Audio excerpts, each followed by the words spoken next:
Bismillahirrahmanirrahim. Assalamualaikum warahmatullahi wabarakatuh. Yang terhormat, selaku dosen pengampu mata kuliah Pendidikan Agama Islam, Ibu Leni Herlina, SAG MPDI, dan teman-teman yang berbahagia. Puji syukur atas kehadiran Allah Subhanahu wa Ta'ala yang telah memberi kita nikmat dan karunia-Nya. Tak lupa juga atas junjungan Nabi besar Muhammad Sallallahu alaihi wasallam yang telah membawa kita dari alam kegelapan menuju alam terang benderang, yakni ad-dinul Islam. Baik, perkenalkan, kami dari kelompok 2 dan saya sebagai moderator sekaligus pemateri 1 dengan nama Muhammad Zuandi Untera Bakti, NIM akhir 157, dan di sebelah saya Kenalkan, nama saya Muhammad Rafidul Marta Triawan sebagai pemateri 2 dengan NIM akhir 156. Perkenalkan, nama saya Nabila Ramdhani sebagai pemateri 4 dengan NIM akhir 159. Perkenalkan, saya Mulyana Izati sebagai pemateri 3 dengan NIM 158. Dan saya Nadia Putri, pemateri terakhir dengan NIM 161. baik, di sini kita akan membahas materi terkait sumber pokok ajaran Islam dan esensi ajaran Islam. Di sini saya akan menjelaskan tentang pokok ajaran Islam. Apa saja yang menjadi pokok ajaran Islam itu? Yang pertama itu ada Al-Quran. Al-Quran merupakan sumber agama, juga ajaran Islam pertama dan utama. Menurut keyakinan umat Islam yang diakui kebenarannya oleh penelitian ilmiah, Al-Quran adalah kitab suci yang memuat firman-firman Allah sama benar yang disampaikan oleh malaikat Jibril kepada Nabi Muhammad sebagai Rasul sedikit demi sedikit selama 22 tahun, 2 bulan, 22 hari. Mula-mula di Mekah, kemudian di Madinah. Tujuannya untuk menjadi pedoman atau petunjuk bagi umat manusia dalam hidup dan kehidupannya, mencapai kesejahteraan di dunia ini dan kebahagiaan di akhir kelak. Selanjutnya ada ayat-ayat yang diturunkan tatkala Nabi Muhammad masih berdiam di Mekah disebut ayat-ayat Makkiyah, sedangkan ayat-ayat yang turun sesudah Nabi Muhammad pindah ke Madinah dinamakan ayat-ayat Madaniyah. Berikut ciri-ciri keduanya. Baik, di sini ada tabel. Yang pertama, berdasarkan waktunya, Makkiyah itu sebelum Nabi hijrah meskipun bukan di Mekah. Nah, walaupun ayat itu turun di Mekah, tapi jika Nabi Muhammad sudah hijrah, maka itu akan disebut dengan Makkiyah.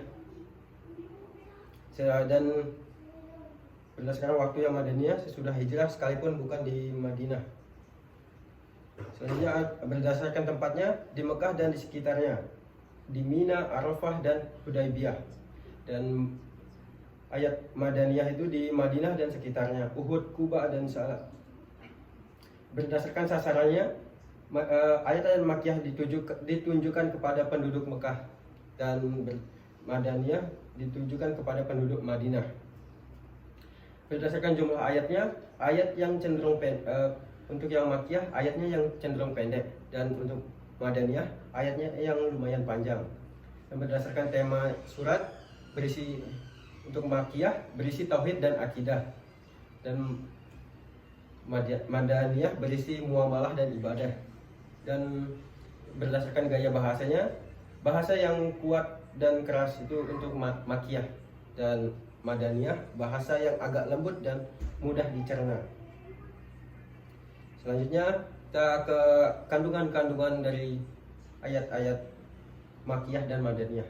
Contohnya ayat Quran surat Al-Baqarah ayat 217. Kandungannya berisi masalah hukum, yaitu hukum berperang di bulan haram.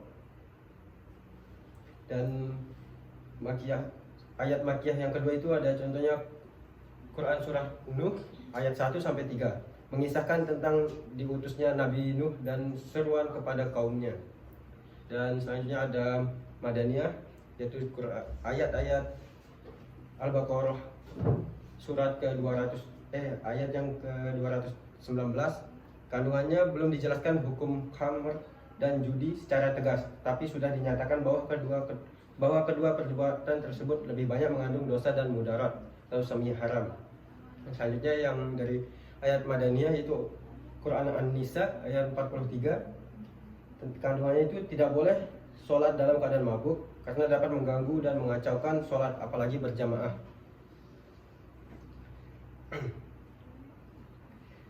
Jika dikaji secara sejarah turunnya wahyu yang kini dihimpun dengan baik dalam Al-Quran, dapatlah disimpulkan bahwa Al-Quran yang turun sedikit demi sedikit isinya antara lain adalah: 1. Petunjuk mengenai akidah yang harus diyakini oleh manusia. Petunjuk akidah ini berintikan keimanan akan keesaan Tuhan dan kepercayaan kepastian adanya hari kebangkitan, perhitungan, serta pembalasan kelak. Yang kedua itu ada petunjuk mengenai syariah, yaitu jalan yang harus diikuti manusia dalam berhubungan dengan Allah dan sesama insan demi kebahagiaan hidup manusia. Dan yang ketiga ada tentang petunjuk mengenai akhlak, mengenai yang baik dan yang buruk harus diindahkan oleh manusia dalam kehidupan, baik kehidupan individual maupun kehidupan sosial. Selanjutnya ada ajaran Al-Quran sebagai nilai dasar kehidupan dengan ayatnya antara lain: 1. Persamaan manusia di hadapan hukum Allah sebagaimana firman-Nya dalam Al-Quran surat Al-Hujurat ayat 13.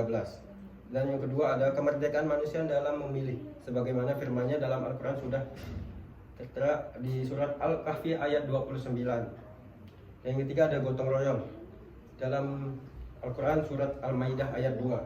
Selanjutnya ada keadilan. Sebagaimana firman-Nya dalam Al-Quran sudah tertera di surah An-Nisa ayat 58.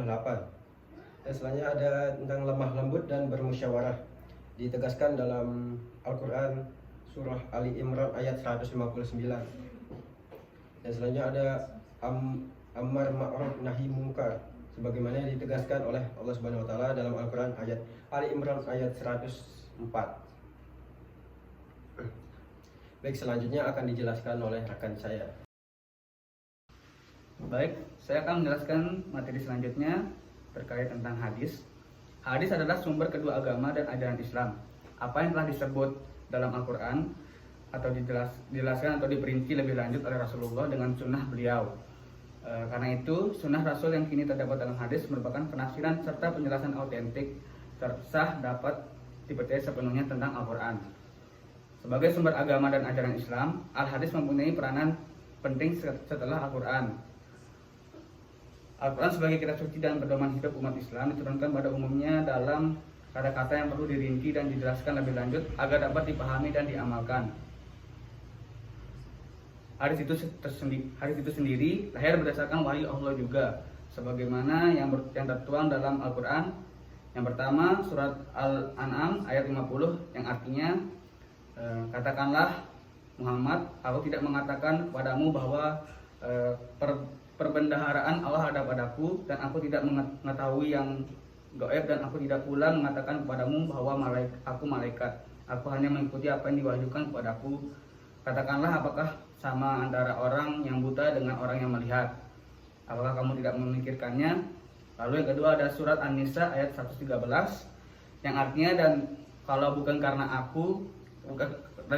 karena karunia Allah dan rahmatnya kepadamu, tentulah segolongan dari mereka berkeinginan keras untuk menyesatkanmu, tetapi mereka hanya menyesatkan dirinya sendiri dan tidak membahayakanmu sedikit pun. Dan juga Allah telah menurunkan kitab atau Al-Quran dan hikmah atau sunnah kepadamu dan telah mengajarkan kepadamu apa yang belum engkau ketahui. Karunia Allah yang dilimpahkan kepadamu itu sangat besar. Selanjutnya, 3 peranan Al-Hadis setelah Al-Quran sebagai sumber agama dan ajaran Islam. Yang pertama, menegaskan lebih lanjut ketentuan yang terdapat dalam Al-Quran, misalnya mengenai sholat. Yang kedua, sebagai penjelas isi Al-Quran, misalnya mengenai sholat. Di dalam Al-Quran, Allah memerintahkan mendirikan sholat. Namun di dalam kitab suci tidak dijelaskan banyaknya rakaat, cara, rukun, dan syarat mendirikan sholat. Yang ketiga, menambah atau mengembangkan sesuatu yang tidak ada atau sama-sama ketentuannya di dalam Al-Quran. Selanjutnya, macam-macam hadis. Yang pertama ada qauliyah atau ucapan. Hadis Rasulullah yang berupa perkataan ataupun ucapan yang berisi segala tuntunan dan petunjuk, peristiwa, kisah-kisah baik yang berhubungan dengan akidah, syariah, ataupun akhlak. Contoh hadis ini adalah hadis tentang bacaan ringan yang dari Allah Subhanahu wa taala. Lalu yang kedua ada hadis fi'liyah atau perbuatan. Hadis ini segala perbuatan yang dilakukan Rasulullah SAW seperti melakukan wudhu, sholat 5 waktu, haji dan sebagainya. Lalu yang terakhir ada hadis takririyah, sebagian perbuatan para sahabat Nabi yang telah diikrarkan Nabi, baik itu perbuatan ataupun dalam bentuk ucapan. Contohnya diamnya Nabi Muhammad saat para sahabat memakan daging biawak. Selanjutnya ada ijtihad. Akal, kehendak dan kemampuan untuk berbicara menurut ajaran Islam adalah anugerah bekal bagi manusia dari Allah Subhanahu wa taala. Dengan akal manusia dapat membedakan antara yang baik dan yang buruk, yang benar dan yang salah, antara kenyataan dengan khayalan, dan membedakan mana yang mutlak, mana yang nisbi. Penggunaan akal menghantarkan manusia pada kesadaran dengan kehendak bebas yang diberikan Tuhan padanya dan memilih jalan yang dilaluinya. Kebebasan manusia dapat dalam menentukan pilihan ini berbanding lurus dengan konsekuensi atau pertanggungjawaban atas pilihannya. Tanpa kebebasan, maka tentu saja tidak akan ada pertanggungjawaban. Dan tanpa kebebasan dan tanggung jawab, kehidupan manusia menjadi kurang bermakna. Kemampuan berbicara merupakan manifestasi atau keunggulan manusia dengan makhluk lainnya. Dengan berbicara, ia dapat menyatakan dirinya, dan dengan kemampuan berbicara, manusia dapat menghubungkan diri dengan Tuhan. Menurut sistem al-ahkam al-kamsah, ada 5 kemungkinan penilaian mengenai benda dan perbuatan manusia. Yang pertama, jaiz atau mubah. Jaiz adalah ukuran penilaian atau kaidah kesusilaan pribadi. Ukuran penilaian tingkah laku ini dikenakan bagi perbuatan-perbuatan yang sifatnya pribadi, yang semata-mata diserahkan kepada pertimbangan dan kemampuan orang itu sendiri untuk melakukannya. Yang kedua, ada sunat dan makruh. Adalah ukuran penilaian bagi hidup kesusilaan masyarakat. Sunat atau makruh walaupun didasari pada kemerdekaan pribadi, namun telah berada di bawah pengawasan masyarakat dengan sanksi pujian bagi perbuatan sunat atau celaan bagi perbuatan yang kaidahnya makruh. Yang ketiga, ada wajib dan haram. Wajib dan haram adalah ukuran penilaian atau kaidah atau norma bagi lingkungan hukum duniawi. Kendati perbuatan haram atau wajib tersebut merupakan kemerdekaan seseorang untuk melakukannya atau tidak, namun kemerdekaannya dibatasi oleh pandangan dan aturan masyarakat, bahkan pemerintah. Syariat merupakan suatu produk hukum yang biasanya lahir untuk menjawab persoalan khas suatu wilayah berdasarkan kondisi dan situasi masyarakat di wilayah tersebut. Contohnya, KHI sebagai kompilasi hukum yang dilengkapi pula dengan hasil-hasil ijtihad para mujtahid diberlakukannya khusus bagi muslim di Indonesia dan belum tentu dapat diterapkan di wilayah atau di negara lain. Dengan demikian, karakter atau nilai-nilai moderat yang harus dimiliki pula oleh para mujtahid diantaranya adalah: yang pertama, lurus atau adil. Yang kedua, bermusyawarah atau syura. Yang ketiga, ramah terhadap budaya atau i'tiraf al-urf. Lalu materi selanjutnya adalah rukun ijtihad. Rukun merupakan sendi atau dasar untuk melakukan sesuatu, atau dapat pula diartikan sebagai sesuatu yang harus dikerjakan sebelum memulai suatu pekerjaan. Adapun rukun ijtihad terdiri menjadi 3, yaitu yang pertama al-waqti, yaitu adanya kasus atau persoalan yang terjadi namun tidak ada nas yang menerangkannya. Yang kedua ada mujtahid, adalah orang yang melakukan ijtihad dan mempunyai kemampuan untuk berijtihad karena telah memenuhi persyaratan untuk berijtihad. Dan yang terakhir adanya dalil syara untuk menentukan suatu hukum. Selanjutnya materi contoh ijtihad Indonesia. Berikut contoh ijtihad yang sekarang dilakukan oleh para ulama Indonesia, yaitu 1. Penentuan bulan Ramadan dan 1 Syawal. 2. Bayi tabung. 3. Nikah siri. 4. Merokok. Dan 5. Musik dan hiburan. Yang selanjutnya adalah syarat-syarat seorang mujtahid. Seorang dapat disebut sebagai mujtahid dan diperkenankan untuk berijtihad adalah apabila memenuhi beberapa persyaratan berikut. Yang pertama, mengetahui bahasa Arab dengan segala seginya. Yang kedua, mengetahui Al-Quran, baik hukum ayat-ayat, sebab turunannya, cara mengambilan hukum dari ayat tersebut, dan juga berbagai tafsirnya dan berbagai ahli tafsir. Yang ketiga, mengetahui hadis Rasulullah SAW berhubungan dengan hukum-hukum syariah, sehingga ia dapat mendatangkan hadis-hadis yang diperlukan dengan mengetahui keadaan sanadnya. Yang keempat, mengetahui segi-segi pemakaian kias. Yang kelima, dapat menghadapi nas-nas yang seakan bertentangan atau berlawanan, yang ada kalanya diketahui ashabul wurudnya, ada pula yang tidak diketahui. Lalu ada lapangan kajian ijtihad. Terdapat beberapa lapangan kajian yang tidak boleh digarap oleh seorang mujtahid, yaitu yang pertama, hukum yang dibawa oleh nas qat'i, baik kedudukan ataupun pengertiannya, dan yang dibawa oleh hadis mutawatir. Contohnya kewajiban sholat, puasa, zakat, dan haji, serta keharaman riba dan memakan harta orang lain. Yang selanjutnya, yang kedua, ada hukum-hukum yang tidak ada nasnya tetapi merupakan ijma mustahin suatu masa, seperti jumlah pembagian 1/6 warisan untuk nenek perempuan dan ketidakbolehannya pernikahan antara wanita muslim dengan lelaki non muslim.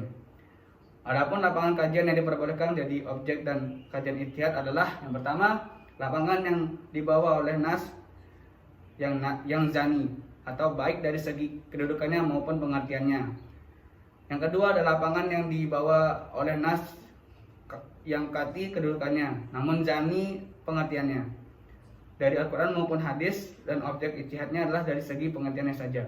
Yang ketiga, lapangan yang dibawa oleh nas yang zani kedudukannya tapi qat'i pengertiannya. Yang keempat, lapangan yang tidak ada nasnya dan tidak pula pernah dijamakan.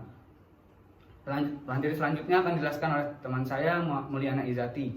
Baik, selanjutnya saya akan menjelaskan tentang tingkatan ijtihad. Tingkatan ijtihad berdasarkan pada siapa mujtahidnya menurut Ibnu Qayyim al-Jauziyah, yaitu yang pertama ada mujtahid mutlak atau disebut dengan mujtahid fi'al syar'i, yaitu mereka yang melakukan ijtihad langsung secara keseluruhan dari Al-Quran dan hadis, sebagaimana halnya para sahabat dan para mazhab yang empat, yakni Imam Syafi'i, Imam Hambali, Imam Hanafi, dan Imam Maliki. Yang kedua adalah mujtahid mazhab atau disebut mujtahid fi'al mazhab, yaitu para mujtahid yang mengikuti salah satu mazhab dan berbeda hasil ijtihadnya dengan gurunya. Contohnya Imam Syafi'i berbeda pendapat dengan gurunya Imam Malik. Ketiga ada mujtahid fi'al masail atau ijtihad parsial, yaitu mujtahid yang berijtihad pada cabang-cabang tertentu dan tidak mengikuti mazhab, seperti Hazairin yang hanya berijtihad dalam hal hukum kewarisan Islam. Dan yang terakhir adalah muqallid atau disebut ahli tarjih. Selanjutnya kita akan membahas tentang metode ijtihad. Jadi metode ijtihad ini terdiri dari 4. Yang pertama ada qiyas. Makna aslinya adalah mengukur atau membandingkan atau menimbang dengan membandingkan sesuatu. Para fuqaha ahli hukum menerapkan qiyas itu pada proses dedukasi atau menarik kesimpulan, yang dengan teks undang-undang itu diterapkan pada suatu perkara yang walaupun tak dijelaskan oleh bahasa undang-undang itu, tetapi dipengaruhi oleh kesimpulan teks itu.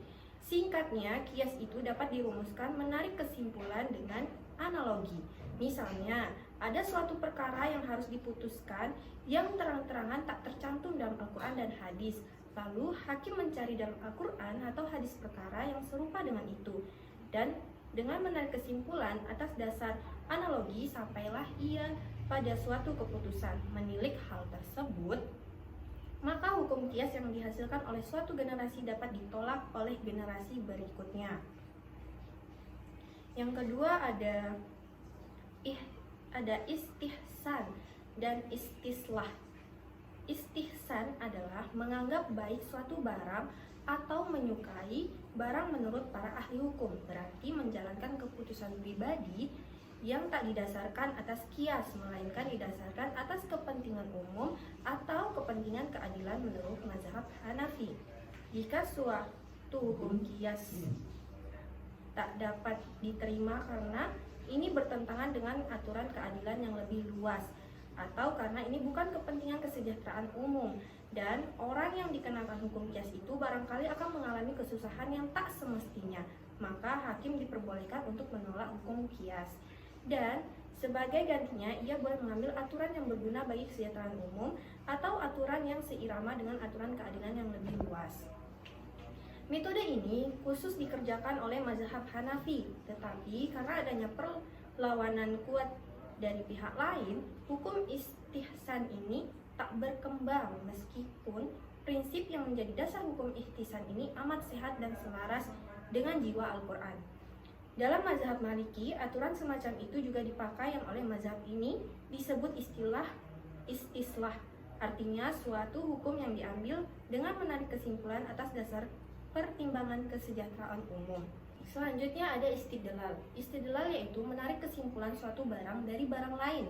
Sumber utama yang diakui untuk ditarik kesimpulannya ialah adat dan kebiasaan.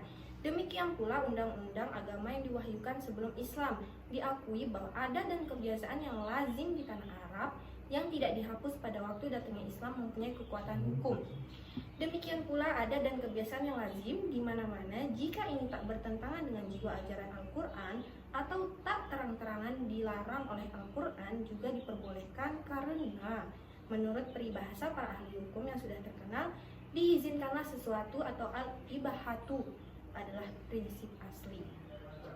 Selanjutnya yang keempat adalah ijma. Kata ijma berasal dari kata jam, artinya menghimpun atau mengumpulkan. Mempunyai dua makna, yaitu menyusun dan mengatur suatu hal yang tak teratur. Oleh sebab itu berarti penetapan dan memutuskan suatu perkara, dan berarti pula sepakat atau bersatu dalam pendapat. Menurut istilah ulama fikih, ijma berarti kesepakatan pendapat di antara para mujtahid atau persetujuan pendapat di antara tiga cara. Pertama, dengan ucapan, yaitu pendapat tentang suatu masalah yang dikeluarkan oleh para mujtahid yang diakui sah. Yang kedua, dengan perbuatan, yaitu apabila ada kesepakatan dalam praktik.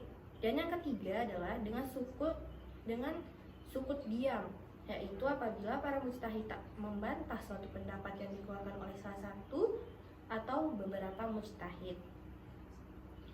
Kemudian ada 9 nilai moderasi, yakni Rasulullah senantiasa pertama itidlal atau adil dalam berpikir, bersikap dan memutuskan tiap-tiap perkara di antaranya adalah tatkala Nabi Muhammad SAW sebelum kenabiannya ditunjuk sebagai seseorang yang berhak meletakkan Hajar Aswad di dinding Ka'bah.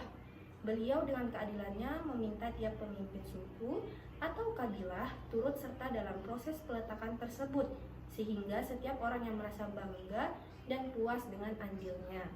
Kemudian yang kedua adalah tawassut atau moderat. Dalam menempatkan diri baik dalam urusan beragama maupun lainnya, sikap moderat ini dicontohkan Rasulullah dalam beribadah. Beliau tidak mewajibkan atau memaksa para sahabat untuk melaksanakan ritual ibadah sebagaimana yang beliau lakukan, karena menghormati tiap-tiap kepribadian dan kemampuan para sahabatnya dalam melaksanakan ritual ibadah tentu berbeda-beda. Kemudian yang ketiga ada tasamuh atau toleran. Dalam memandang perbedaan, hal ini dicontohkan Rasulullah pada saat menginisiasi perjanjian dengan kelompok Yahudi di Madinah yang isinya berkenaan dengan kebebasan beragama, berekonomi, dan saling menjaga keamanan dan ketertiban.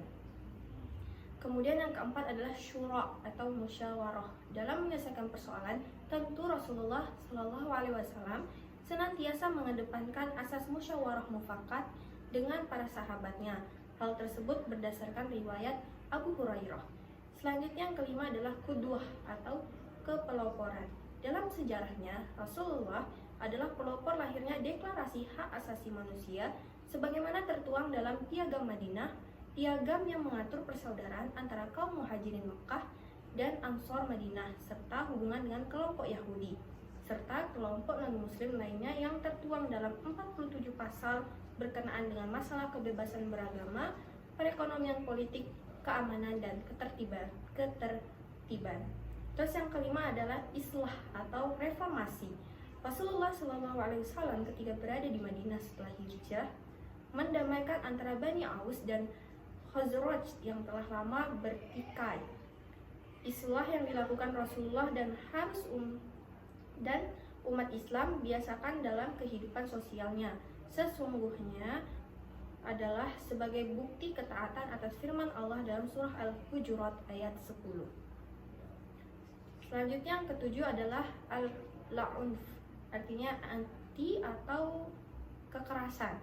Sikap anti kekerasan ini ditunjukkan oleh Rasulullah SAW tatkala peristiwa Fathu Mekah, di mana beliau berpidato pada hari kedua setelah penaklukan.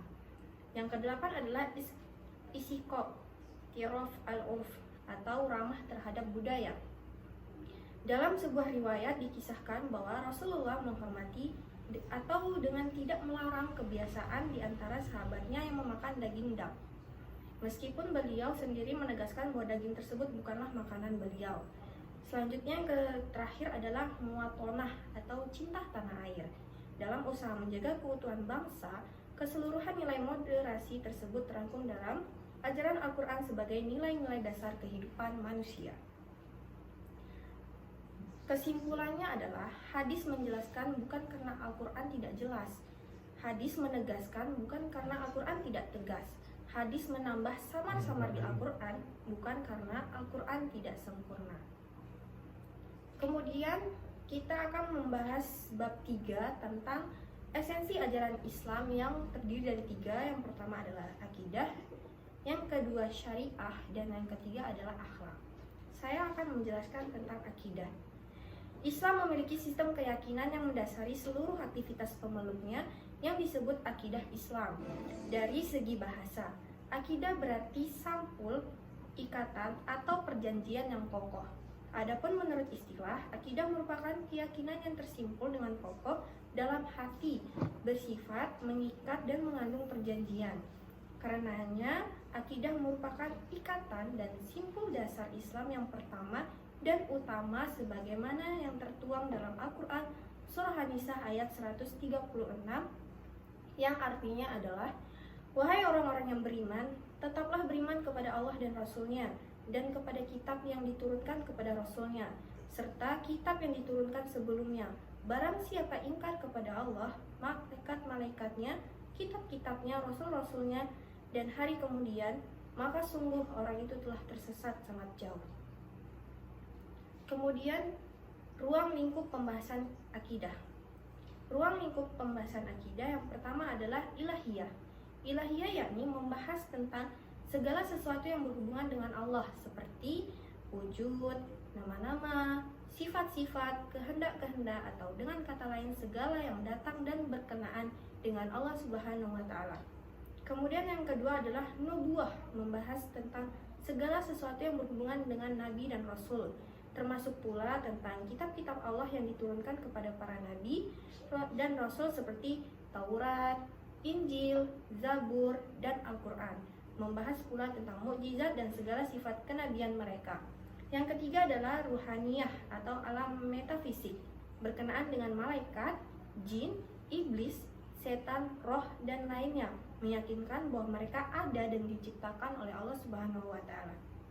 Kemudian yang keempat adalah sam'iyah atau alam gaib, adalah segala sesuatu yang hanya diketahui melalui dalil nakli atau Al-Quran dan Sunnah, seperti azab kubur, alam barzah, akhirat, neraka, surga, serta tanda-tanda kiamat.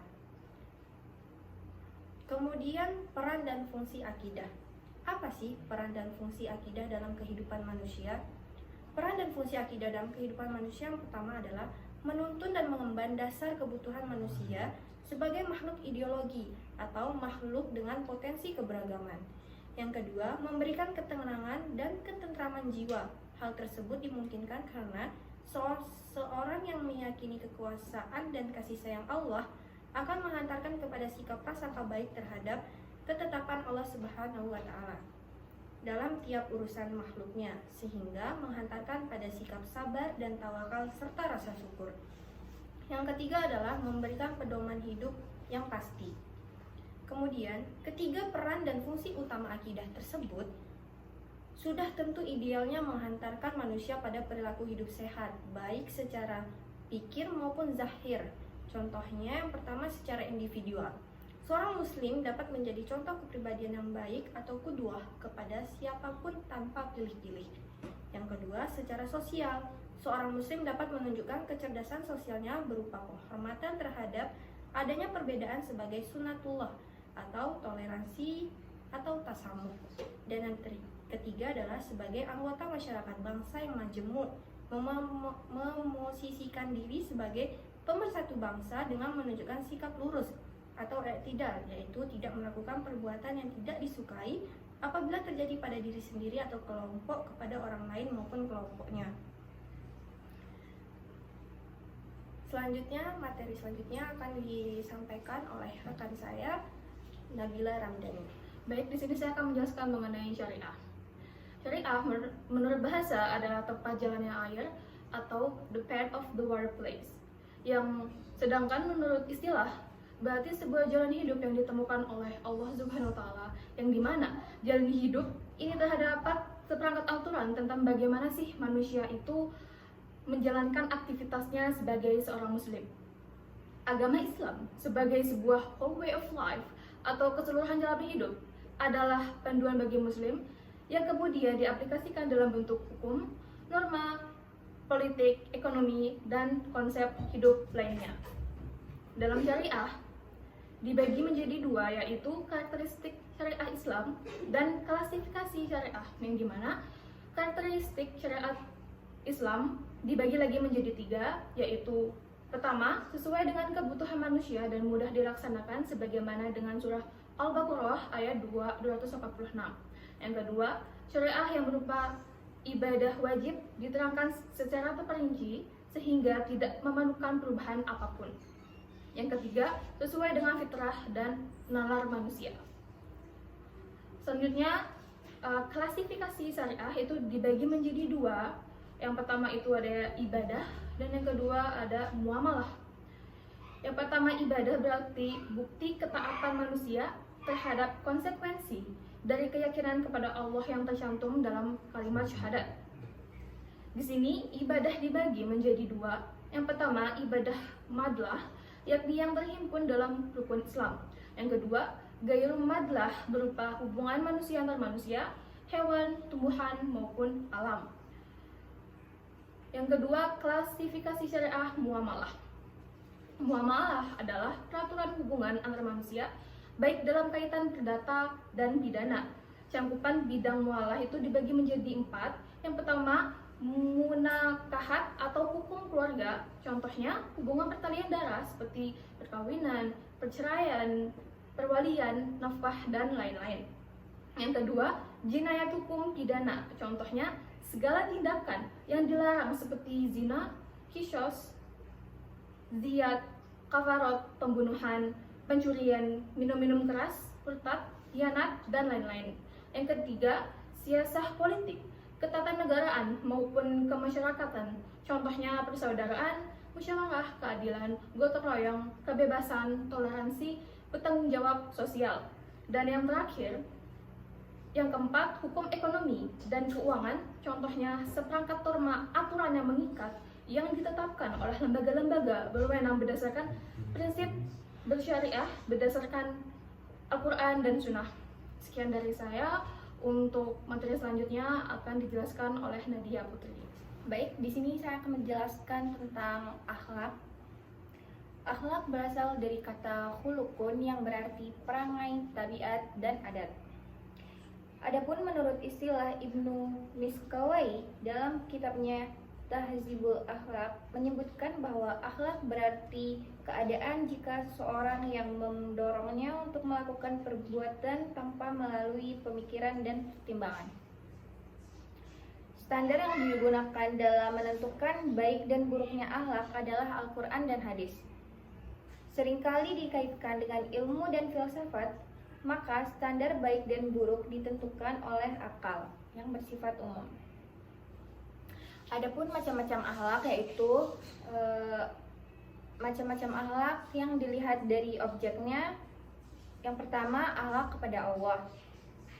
Terdapat beberapa alasan mengapa manusia harus berakhlak kepada Allah, yaitu Allah Sang Pencipta segala sesuatu termasuk manusia dengan sebaik-baik ciptaannya. Terus Allah menciptakan segala sesuatu untuk memenuhi kebutuhan manusia baik rohani dan jasmani. Allah juga memuliakan manusia dengan menjadikannya khalifah. Allah memberikan kabar gembira berupa kasih sayangnya dan ampunannya. Ada juga Allah kepada manusia, misalnya kayak diri sendiri, keluarga, dan sesama. Misalnya, manusia tidak dapat berdiri sendiri, manusia memiliki kekurangan dan kelebihan, usaha dalam mengendalikan hawa nafsu. Yang terakhir, akhlak kepada lingkungan hidup, memanfaatkan dengan kebijaksanaan dan menjaga serta memelihara lingkungan. Ada juga macam-macam akhlak yang dilihat dari sifatnya, yaitu ada dua, yaitu mahmudah terpuji dan mazmumah tercela. Contoh sifat mahmudah yaitu berprasangka baik, terus bersikap jujur, adil, malu, terus sopan santun. Ada juga mazmumah yaitu kayak iri dan dengki, terus dusta, egois, khianat, dan adu domba. Sekian dari penjelasan saya. Selanjutnya akan ditutup oleh rekan saya. Baik, itulah penjelasan dari kelompok kami terkait sumber pokok ajaran Islam dan esensi ajaran Islam. Sekian dari kami, lebih kurangnya mohon dimaafkan. Wabillahi taufiq wal hidayah. Wassalamualaikum warahmatullahi wabarakatuh.